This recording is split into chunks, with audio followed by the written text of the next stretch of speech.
Shalom à nos abonnés et ceux-là qui ne sont pas encore abonnés, mais qui nous suivent, qui regardent nos vidéos. Je bénis le nom du Seigneur pour votre vie, au nom puissant de Yeshua Mashiach. Je suis revenu encore par rapport au même thème, la prière. La prière. Vous voyez, dans toutes les religions, on parle de prière. Dans les religions endogènes, on parle de sacrifice et de prière. Dans n'importe quelle, dans la religion islamique, on parle de la prière. Et chez les chrétiens, on parle de la prière. Donc la prière, c'est un peu partout. Maintenant, je m'en vais vous dire ceci. Combien de fois on doit prier par jour? Il y a les islamistes qui prient 5 fois par jour. Il y a les juifs qui prient 3 par jour. Je ne sais pas combien de fois les chrétiens prient par jour. Mais la Bible nous a dit ceci. Priez en tout temps et en tout lieu, en toute saison. Ça veut dire quoi? Ça veut dire que la prière, et je l'ai déjà dit dans notre vidéo qui vient de passer, la prière qui veut dire prosulter, qui veut dire parler avec Dieu. Il n'y a pas un moment où il faut parler avec Dieu. On peut parler avec Dieu à n'importe quel moment. On peut parler avec Dieu à n'importe quel endroit. On peut parler avec Dieu de n'importe quelle manière. Donc, on n'a pas réellement, il n'y a pas un nombre de fois qu'il faut prier dans une journée. Si nous faisons référence à la Bible, nous allons voir que dans l'Ancien Testament, les Juifs prient 3 fois. Mais au début, ce n'était pas 3 fois. Quand Abraham avait commencé par prier, Abraham priait une seule fois, très tôt le matin. Quand Jacob a commencé par prier, Jacob prie 2 fois, le matin et l'après-midi. Vous voyez? Et c'est après que les enfants de Jacob ont commencé par prier qu'ils ont ajouté la 3e fois, qui fait matin, après-midi et soir. Les Juifs ont toujours prié comme ça, jusqu'à l'heure où je vous parle, 3 fois. Si nous voyons les islamistes, eux ils prient 5 fois, très tôt le matin, à midi, dans l'après-midi, le soir et dans la nuit, tard dans la nuit. Mais personne ne doit exiger à quiconque le nombre de fois il doit prier. Je m'en fous que tu sois islamiste, que tu sois juif, que tu sois chrétien, tu n'as pas le droit d'imposer le nombre de fois où il faut prier à quelqu'un. Sinon, ça devient de routine, ça devient de tradition.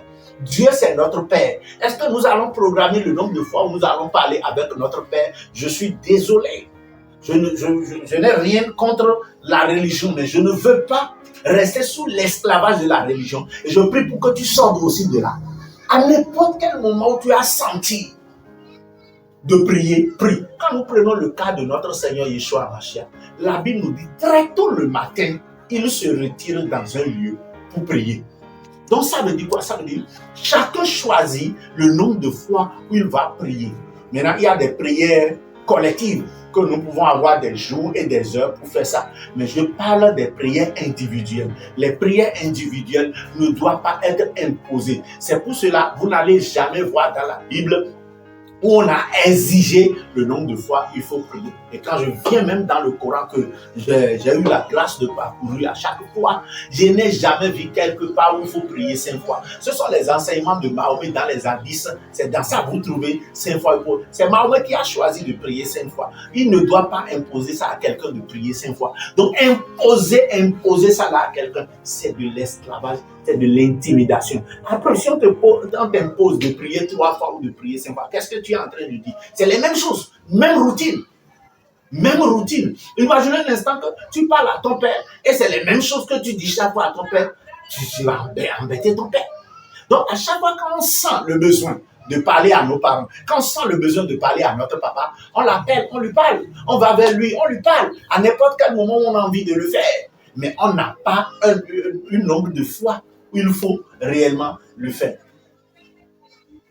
Vous voyez? Donc, nous devons cesser de transformer la prière en une tradition. Et vous allez voir certaines églises, ils ont veillé tous les vendredis, et c'est devenu doctrine. Comment veiller tous les vendredis va devenir doctrine? Je suis désolé. Ce sont des choses qui doivent faire être par inspiration. Oui, je vous comprends, hein, puisque c'est les vendredis que vous chassez les démons, vous chassez les diables, vous chassez les sorciers et les sorcières. Donc, vous pensez, tous ceux-là qui prient le veille de vendredi, on chasse le diable, c'est la peur. Ou bien, combien de fois, toi qui me regardes, un homme de Dieu, tu as organisé veille de prière et de bout en bout, vous avez glorifié le Seigneur. Vous avez loué le Seigneur. Vous avez remercié le Seigneur. Vous avez adoré le Seigneur. Non, vos veillées de prière, c'est toujours, il y a un démon à tuer. Il y a une sorcière à tuer. Il y a un sorcier à tuer. Vous rendez les gens malades. Et ceux-là même qui s'en vont, qui font ces genres de choses-là, c'est la peur qui les amène à faire ça. Parce qu'on leur a dit, si vous ne priez pas contre le sorcier va vous manger. C'est faux. C'est archi faux. Pour que le sorcier ait assez pour te détruire, il faut qu'il y ait des portes dans ta vie. Il faut que tu utilises des comportements, tu fais des choses pour pouvoir attirer, pour pouvoir... Yeshua dit, il dit, le prince de ce monde est venu vers moi, mais il n'a rien trouvé. Si tu n'as rien du diable entre tes mains, si tu n'as aucune porte ouverte dans ta vie, le sorcier va te regarder, mais il ne pourra rien te faire. Il viendra par une seule porte, mais il partira par cette porte. Donc, ne transformez pas la prière en fardeau, je vous en prie. Et quand tu vas dans une église et le pasteur veut prier pour toi, quelqu'un veut prier pour toi, et on te dit, fais une semence, fais une offrande sacrificielle pour que Dieu puisse accepter ta prière. Nous devons demander au président de la République de commencer par arrêter ces gens de personnes. C'est pas ça là aussi là, c'est du gaï. Ça là aussi là, c'est du 419. Ça là aussi là, on va dire c'est religion criminalité. Et il faut commencer par arrêter ces gens de... Quel genre de Dieu toi tu adores, qui est ton père? Et avant que tu ne lui parles, il faut que tu lui donnes d'abord de l'argent. Il faut que tu lui fasses d'abord d'offrandes. Je ne suis pas contre des offrandes de reconnaissance. Quand on prie pour toi, quand quelqu'un prend son temps pour prier avec toi, au fond de ton cœur, tu peux être reconnaissant en lui faisant une offrande. Ou bien après, même la prière, tu peux faire une offrande d'action de grâce, mais jamais une offrande sacrificielle pour recevoir une prière. C'est du charlatanisme. Sors de là, je t'en prie, pour être libre et pour être guéri de cette maladie-là. Je bénis ton nom maintenant, le nom du Seigneur pour ta vie. Je glorifie le nom du Seigneur pour ta vie. S'il te plaît, ne manque pas de t'abonner. C'est très important parce que nous avons beaucoup d'enseignements que nous avons apportés pour t'amener à la maturité, pour t'ouvrir les yeux, pour te faire sortir de cet esclavage de religion où nous sommes dominés, torpillés, pendant que nous sommes dans les églises en train de chasser les démons, le diable, les sorciers ou les sorcières. Les gens qui nous ont imposé la religion sont en train de piller nos ressources. Il faut qu'on se réveille. Donc, sonne maintenant sur la cloche. Abonne-toi pour que tu puisses devenir aussi point de relais pour nos messages. Que le Seigneur te bénisse. Amen.